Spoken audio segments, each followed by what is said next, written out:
আমরা EPFO registration, ESIC registration, GST registration.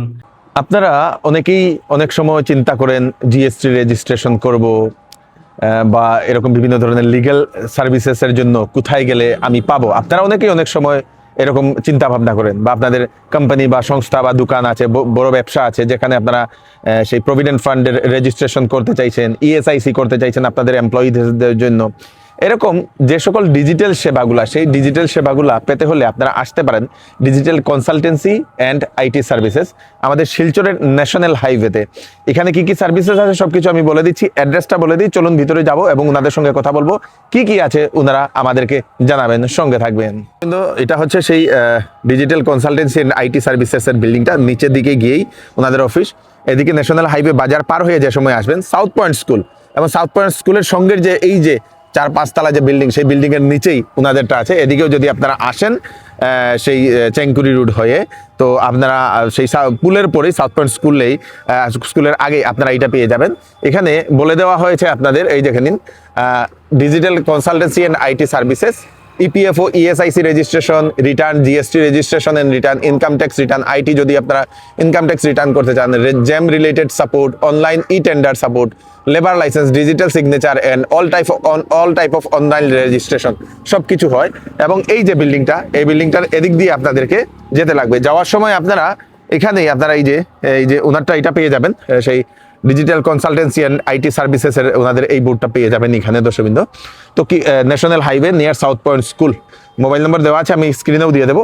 এদিকে গিয়ে একদম ইজিলি আপনাদেরকে যাতে আর খুঁজতে হয় না, সেজন্য আমি আপনাদেরকে রাস্তা দেখিয়ে দিচ্ছি। এদিকে গিয়েই আপনারা এই যে এখানে আপনারা পেয়ে যাবেন, এই যে এখানে বোর্ড লাগিয়ে দেওয়া হয়েছে, এবং এটার এখানেই ভিতরেই গিয়ে আমরা এখন যাব।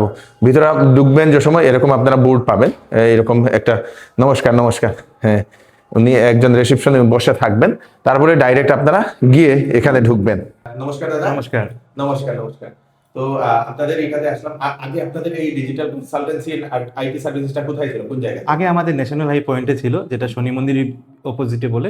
এখন আমরা নতুন আজকে ইনগুলেশন করেছি সাউথ পয়েন্ট স্কুলের পরেই একটা নতুন করে বিল্ডিং হয়েছে, রাধা স্নেহলতা অ্যাপার্টমেন্ট, তার গ্রাউন্ড ফ্লোরেই আছে আমরা। তো আপনাদের এটা বেসিক্যালি আপনাদের কি কি সার্ভিস আপনারা দেন? আমরা EPFO registration, ESIC registration, GST registration, GeM registration, online tender, labour licence, PW licence, এগুলো সব অ্যাপ্লাইয়ের জন্য, আর সব রিটার্নগুলোও করে দিই।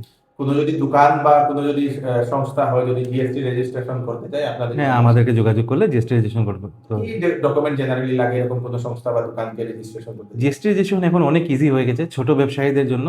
যদি কারো মান্থলি মানে সেল বিলো 20 lakhs থাকে, ওদের 2 ঘন্টার মধ্যে জিএসটি রেজিস্ট্রেশন এখন এসে যাবে। ওদের শুধু Aadhaar card, PAN card, KYC document শুধু লাগবে, ইলেকট্রিসিটি বিল, ফটো আর ল্যান্ড ডকুমেন্ট হইলেই হয়ে যাবে। ল্যান্ড ডকুমেন্ট, হ্যাঁ, আর যদি কারো মানে রেন্টে থাকে তো রেন্ট এগ্রিমেন্টটা বানাতে হবে, রেন্ট এগ্রিমেন্ট। আচ্ছা, অনেক প্রাইভেট কোম্পানি আছে যারা এরকম রেজিস্ট্রেশন করতে চাইছে জিএসটি, তাদের জন্য কি ইয়ে থাকে? সবার জন্য সমানই এখন। আচ্ছা, আর যাদের টার্নওভারটা অল্প বেশি আছে, অ্যাবাভ 20 লাখ, তাদের জন্য কি হয়েছে, এখনো জিএসটি ডিপার্টমেন্ট ফিজিক্যালি গিয়ে ভেরিফিকেশন করে, আচ্ছা, 20 লাখের উপরে হলে, হ্যাঁ, তারপরেই গিয়ে ওর রেজিস্ট্রেশনটা ফাইনালাইজ হয়। আচ্ছা, তো 20 লাখের ভিতরে হলে কি mandatory GST registration? Not mandatory না, যদি মানে এটা টার্নওভার আর কি, যদি মানে মান্থলি সেল ওর, এটা গভর্নমেন্ট মানে ছোট ব্যবসায়ীদের জন্য সুযোগ দিয়েছে। যে আগে জিএসটি রেজিস্ট্রেশন পেতে অনেকদিন টাইম লাগতো, 1 মাস 1.5 মাস সময় লাগতো, এখন এতটা সময় লাগবে না। কেন, ছোট ব্যবসায়ীরা অত কি করে করবে, তার জন্য ছোট ব্যবসায়ীদের জন্য ছোট মানে চট করে হয়ে যাওয়ার জন্য। কত সময় মধ্যে হয়ে যায়? 2 ঘন্টার মধ্যে হয়ে যায়। 2 ঘন্টার মধ্যে? 2 ঘন্টার মধ্যে হয়ে যায়। আচ্ছা, এটা তো খুব ভালো ব্যাপার। তো তাছাড়া আপনাদের সেই ইএসআইসি, ইপিএফও আছে? হ্যাঁ, প্রভিডেন্ট ফান্ড আছে, ইপিএফও মান্থলি রেজিস্ট্রেশন করতে লাগে। ইপিএফওর এখন অনেকগুলো স্কিম চলছে, যেটাকে বলে একটা ইইসি চলছে।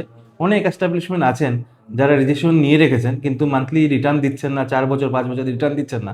তো তার জন্য অনেক একটা ভালো স্কিম এসেছে, গভর্নমেন্ট লঞ্চ করেছে ইইসি, আর একটা লঞ্চ করেছে প্রধানমন্ত্রী বিকশিত ভারত রোজগার যোজনা। তো ওইটাতে কি হবে, আপনি মানে স্কিমগুলোতে মানে ইয়ে করতে এনরোল করাতে পারবেন। এনরোল করালে কি হবে, অনেকজন আছে যারা রিটার্ন দিচ্ছে না লাস্ট 3 বছর থেকে, তো ওদের কি হয়, অনেক পেনাল্টি এসে যাবে, অনেক ইন্টারেস্ট এসে যাবে। তার জন্য ইইসি স্কিমে পেনাল্টিটা অনলি 100 রুপিস করে দিয়েছে। এটা কিন্তু বেশি দিন সময় নেই অ্যাপ্লাই করার জন্য, তো এটা রিসেন্টলি এটা ক্লোজ হয়ে যাবে। আচ্ছা, এটা করতে না? হ্যাঁ হ্যাঁ, আচ্ছা, ইপিএফ এর জন্য। ইপিএফ এর জন্য প্রভিডেন্ট ফান্ড। আর ইএসআইসি এর জন্য? ইএসআইসি তো নর্মালি আছে, ওইটাতে কিছু, হ্যাঁ, যারা কোম্পানি আছে তাদের স্টাফদের জন্য স্টাফদের জন্য করতে পারে। আচ্ছা, কতজন স্টাফ ম্যান্ডেটরি থাকে? ইএসআইসি তো 10 জন, আর ইপিএফ এতে 20 জন। 20 জন। হ্যাঁ। আচ্ছা, অনেক সংস্থা আছে যাদের 20 জন নেই, তাদের 2 জন 3 জন ওরা ভলান্টারি রেজিস্ট্রেশন নিতে পারে, আচ্ছা, যে 2 জন 3 জনকে আমি সোশ্যাল ইয়ে তো হ্যাঁ, সোশ্যাল একটা আছে, তো তার জন্য দিতে পারে, করতে পারে। আচ্ছা আচ্ছা, তো তিনটা জানলাম আমি। এখানে আপনাদের আর কি পরিষেবা আছে? আমরা জেম রিলেটেড সার্ভিস দিই। জেম রিলেটেডটা কি? জেম বলে মানে গভর্নমেন্ট ই মার্কেটিং। হ্যাঁ। আজকের ডেটে মানে এখন গভর্নমেন্ট ডিপার্টমেন্ট যা কিন্তু পারচেজ করার জন্য থ্রু জেম পারচেজ করে। তো অনেক কন্ট্রাক্টর আছেন বা অনেক সাপ্লায়ার আছেন যারা জেমের বিষয়ে জানেন না, তো জেম রেজিস্ট্রেশন করতে হবে, তারপর ওর প্রোডাক্ট আপলোড করতে হবে, তারপর কি করে বিডিং করতে হয়, অনেক সাপ্লায়ার জানেন না। তো ওদের ওইটাও যদি কারো হেল্প লাগলে ওইটাও আমরা হেল্প করে দিই জেমের জন্য। এটা তো ব্যবসায়ীরা যারা সেলস এ যারা কাজ করে, হ্যাঁ হ্যাঁ হ্যাঁ, তাদের জন্য এটা সেলস। আচ্ছা, আর আমি আপনাদেরকে দেখছি একটা ডিএসসি একটা, হ্যাঁ, digital signature. Digital signature likes একটা পেন ড্রাইভের মতো জিনিস পাওয়া যায়, ওইটা অনলাইন টেন্ডার্স আপলোড করতে সময় লাগে। তো অনলাইন টেন্ডারও আমরা আপলোড করি, পিডাব্লিউডি, রোডস, যাই হোক, আমরা ডকুমেন্ট রেডি করে আমরা আপলোড করতে জন্য সব সাহায্য করি। আচ্ছা, তো মোটামুটি এই সার্ভিসেস গুলো আপনাদের এখানে পাওয়া যায়। তাছাড়া আর কি অন্য কিছু আছে? তাছাড়া আমাদের কিছু সার্ভিস আছে, আমার সাথে আছেন পান্না বাবু, উনি বলবেন। তো বলুন দাদা, কি কি সার্ভিস? আমাদের বেসিক্যালি আছে labour licence, state labour, central labour licence, ওগুলো আমরা অ্যাপ্লাই করি। তাছাড়া স্টেট গভর্নমেন্টের কিছু কিছু ডিপার্টমেন্ট আছে যেগুলো রেজিস্ট্রেশন লাগে কাজ করতে গেলে, যেমন PWD building, PWD roads, PHE, ওগুলো আমরা অ্যাপ্লাই করে দিই আমরা। Central labour, state labour, PWD roads, PWD building, PHE, এগুলো আমরা শুধু অ্যাপ্লাই করে দিই। বাকি অফিস থেকে যারা ক্লায়েন্ট যারা আছে বা কনজিউমার যারা আছে ওখান থেকে ওরা অ্যাপ্রুভ করিয়ে নিতে পারবে না। আর পিএফ এর একটা ব্যাপার আছে, আমরা পিএফ এর কিন্তু A to Z কাজ করি। যেমন ধরুন আপনার পিএফ আছে, আপনার কোনো ইউএন নাম্বার আছে, আপনার ক্লেম লাগে, আমরা ক্লেমটা করে দিই। অনেক মানুষ ক্লেম করতে হ্যাঁ, ক্লেম তো আমরা করে দিই।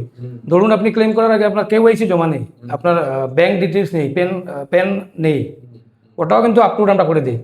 আপনি যেখানে কাজ করেন আপনার এমপ্লয়ারটা অ্যাপ্রুভ করবে, ঠিক আছে, কিন্তু তার আগে আমরা একটা কেওয়াইসি আমরা সাবমিট করে দিই। কেওয়াইসি আপলোড হওয়ার পরে আপনি ক্লেম করতে পারবেন। মানে পিএফ এর A to Z আমরা কাজ করি। ইএসআইসি এর সেম A to Z কাজ করি আমরা। ইএসআইসি রয়েছে অনলাইন টেন্ডারিং এর আপনার স্টেট গভর্নমেন্ট বলুন, সেন্ট্রাল গভর্নমেন্ট বলুন, MES, railways, power grid, BSNL, যতগুলো ডিপার্টমেন্ট আছে আচ্ছা, সবগুলো কাজ করি আর কি। সবগুলো আপনারা করেন। তো আপনাদের অফিসটা কটা থেকে খোলা থাকে? আমাদের সকাল 10টা থেকে রাত্রি 7টা, 7:30 অবধি খোলা থাকে। আবার বলুন, আপনাদের অফিসটা কটা থেকে খোলা থাকে? আমাদের অফিস সকাল 10টা থেকে বিকাল 7টা অবধি খোলা থাকে। আচ্ছা, মানে এখানে আসলেই হয়ে যাবে? হ্যাঁ, এখানে আসলে হয়ে যাবে। আর কেউ যদি, অনেক মানুষ আছে না যে আমি জিএসটি বানাবো কিন্তু আমি এখানে না, আমি আসলাম, আমি শ্রীমঙ্গ বা করিমগঞ্জ এলাকায় আসতে পারছি না, এরকম আমাদের ফোন নাম্বারটা শেয়ার করা থাকবে, যার উপর প্রয়োজন থাকে আমাদের হোয়াটসঅ্যাপে ডকুমেন্ট শেয়ার করে দিলে আমরা করে যতটুকু আসতে লাগবে না। হ্যাঁ, হেল্প করে দেবো। ওকে ওকে, থ্যাংক ইউ সো মাচ। আর কিছু? না, ঠিক কিছু না। আচ্ছা, ইয়েটা আবার খুলতে নেই যে প্রধান পিএম ভাই, পিএমবি না, প্রশ্ন, এই ইপিএফ বা ইএসআইসি এটার বেনিফিটটা কি অনেকেই জানেন না। ইপিএফ হলো প্রভিডেন্ট ফান্ড। যেমন গভর্নমেন্ট, আমাদের অনেকে ধারণা আছে যারা গভর্নমেন্ট চাকরি পেয়ে গেছে বা সেটেল, কিন্তু না, এখন এরকম না। অনেক যদি ভালো কেউ কন্ট্রাক্টর থাকে, ভালো কোনো এস্টাবলিশমেন্ট থাকে, ওই জায়গায় চাকরি করে ভালো করে ওর ইপিএফ ভালো করে জমা দেয়, পুরো গভর্নমেন্ট যেরকম ফ্যাসিলিটি পায় সেম ইপিএফ হতে সেম পাবে। ও 12% ওর স্যালারিতে ডিডাকশন হবে, 12% এস্টাবলিশমেন্ট জমা করবে, প্রত্যেক মাসে জমা হবে, যখন জমা হবে সেটা পেতে থাকবে। যখন ওর ইমার্জেন্সি হয়েছে, ফান্ড কিছু উইথড্র দরকার, অ্যাডভান্স উইথড্র করতে পারবে। তারপর এখানে অনেক বেনিফিট আছে। ইডিএলআই একটা স্কিম আছে, যেমন বলে ডেথ বেনিফিট। যদি ডেথ অন সার্ভিস হয়, আমার কাছে অনেক ক্লায়েন্ট আজ ছিল ডেথ অন সার্ভিস হয়েছে, যেটা ক্লেম পেয়েছে। ক্লেম মিনস মানে মনে কোনো 1 বছর সার্ভিস করেছে, 13 মাসের সময় মানে লাইফ ইজ আনসার্টেন, কোনো সময় হয়ে যেতে পারে। তো ওর ডেথ হয়েছে, ডেথ হওয়ার পর ইপিএফেতে ক্লেম করলো, ডেথ ক্লেম। তোর যে নমিনি ছিল ও এককালীন 2,50,000 টাকা পেয়েছে, প্লাস ও মাসে মাসে এখন 2,500 টাকা করে পেনশন পাচ্ছে। ওর 2টো বাচ্চা ছিল ছোটো, তো ওর বাচ্চাও 2টো আপ টু 18 ইয়ার্স ও 1,000 রুপিস করে পেতে থাকবে। এটা প্রভিডেন্ট ফান্ড যারা এমপ্লয়ি বেনিফিট পাবে আর কি। আর ইএসআইসি হলো একটা লাইক হেলথ ইন্স্যুরেন্স। আজকের ডেটে আমাদের হেলথ ইন্স্যুরেন্স কিন্তু সবার মানে মধ্যে ধারণা হেলথ ইন্স্যুরেন্স আমার দরকার নেই, মেডিকেলে করিয়ে নেবো, কিন্তু এখন সবাই যায় মেডিকেলে কেউ করাতে চায় না, সবাই প্রাইভেট নার্সিংহোমে যায়, ওইখানে যায়। তো ইএসআইসিটা হলো হেলথ ইন্স্যুরেন্সের মতনই। কোনো এস্টাবলিশমেন্ট রেজিস্ট্রেশন করালো ইএসআইসিতে মান্থলি যদি ওর মিনিমাম একটা ইপিএফে যেমন 24% জমা করতে লাগে, ইএসআইসিতে কিন্তু অতটা না, ইএসআইসি অনলি 3.66% ডিডাকশন যেটা হবে ওইটা জমা হবে। ওইটা জমা হওয়ার পর কিন্তু ওর ইএসআইসি পুরো ফেসিলিটি পাবে, যে 1 মাস জমা হলো তারপর থেকে যদি ইএসআইসি জমা হচ্ছে মান্থলি, তো 1 মাস পরে ও ক্রিটিক্যাল ইলনেসে পাবে না, যদি ইমার্জেন্সি রোগ হয় 1 বছর পর থেকে ক্রিটিক্যাল ইলনেসও ওর কভার হয়ে যাবে।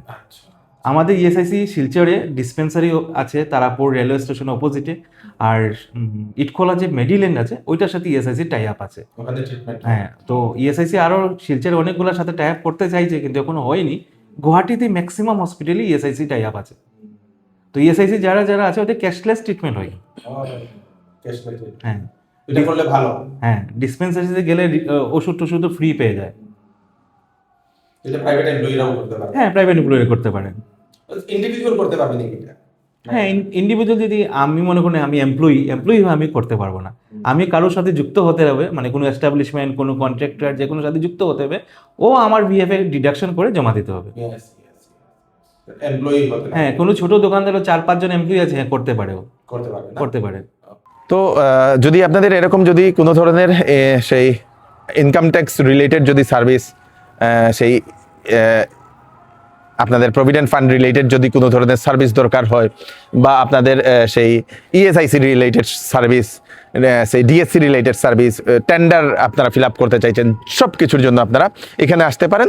মোবাইল নাম্বারটা আমি দিয়ে দিয়েছি, এখানে আসলে আপনাদেরকে সমস্ত কিছু হেল্প করা হবে। বিস্তারিত জানতে হলে ওনাদের নাম্বারে কল করে নিন। আমি কৃষ্ণকান্ত সিনহা, আবার নতুন একটা ভিডিও নিয়ে আসবো, এই ভিডিওটা সবাইকে পাঠিয়ে দেবেন। ধন্যবাদ।